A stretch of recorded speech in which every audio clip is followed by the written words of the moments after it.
Local खबरों से भी, जहां खबरें छिपती नहीं दिखती हैं। मैंने अपने नौकर से पूछा। मैं डरता नहीं साहब, बस उसकी कद्र करता हूं, उसका सम्मान करता हूं। उसने जवाब दिया। मैं हंसा और बोला, ऐसा क्या है उसमें, ना सूरत अच्छी है और ना ही पढ़ी लिखी है। जवाब मिला, कोई फर्क नहीं पड़ता साहब कि वो कैसी है, पर मुझे सबसे प्यारा रिश्ता उसी का लगता है। जोरू का गुलाम मेरे मुंह से निकला। क्या और कोई रिश्ता मायने नहीं रखता तेरे लिए? मैंने पूछा। उसने बहुत इत्मीनान से जवाब दिया, साहब माँ बाप रिश्तेदार नहीं होते, वो तो भगवान होते हैं। उनसे रिश्ता नहीं निभाते, उनकी पूजा करते हैं। भाई बहन के रिश्ते जन्मजात होते हैं। दोस्ती का रिश्ता भी मतलब का ही होता है। आपका मेरा रिश्ता भी जरूरत और पैसे का है, पर पत्नी बिना किसी करीबी रिश्ते के होते हुए भी हमेशा के लिए हमारी हो जाती है। अपने माता पिता परिवार के सब रिश्तों को पीछे छोड़कर हमारे हर सुख दुख की सहभागी बन जाती है, आखिरी सांसों तक। मैं अब बहुत ध्यान से उसकी बातें सुन रहा था। वो आगे बोला, साहब जी, पत्नी सिर्फ एक अकेला रिश्ता नहीं है, बल्कि वो तो पूरे का पूरा रिश्तों का भंडार है। जब वो हमारी सेवा करती है, हमारी देखभाल करती है, हमसे दुलार करती है, तब वो एक माँ जैसी होती है। जब वो हमें जमाने के उतार चढ़ाव से आगाह करती है, और जब मैं अपनी सारी कमाई उसके हाथ पर रख देता हूं, क्योंकि जानता हूं कि वो हर हाल में मेरे घर का भला करेगी, तब वो पिता जैसी होती है।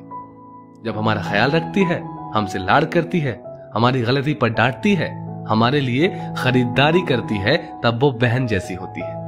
जब हमसे नई नई फरमाइशें करती है, नखरे करती है, रूठती है, अपनी बात मनवाने की जिद करती है, तब वो बेटी जैसी होती है। जब हमसे सलाह करती है, मशवरा देती है, परिवार चलाने के लिए नसीहतें देती है, झगड़े करती है, तब वो एक दोस्त जैसी होती है। जब वो सारे घर का लेन देन, खरीदारी, घर चलाने की जिम्मेदारी उठाती है, तो वो एक मालकिन जैसी होती है। और जब वही सारी दुनिया को, यहां तक कि अपने बच्चों को भी छोड़कर हमारी बाहों में आती है, तब वो पत्नी प्रेमिका, हमारी अर्धांगिनी और आत्मा होती है, जो अपना सब कुछ सिर्फ हम पर न्यौछावर करती है। मैं उसकी इज्जत करता हूं तो क्या गलत करता हूं साहब? एक अनपढ़ और सीमित साधनों में जीवन निर्वाह करने वाले व्यक्ति से जीवन का ये मुझे एक नया अनुभव हुआ, और वो कुछ ऐसा कि पत्नी के बीमार होने पर अगर पति सिर सहला दे तो वो गुलामी नहीं होती। अगर पत्नी टिफिन बना रही हो तो पति बच्चों के बाल बना दे तो वो गुलामी नहीं होती।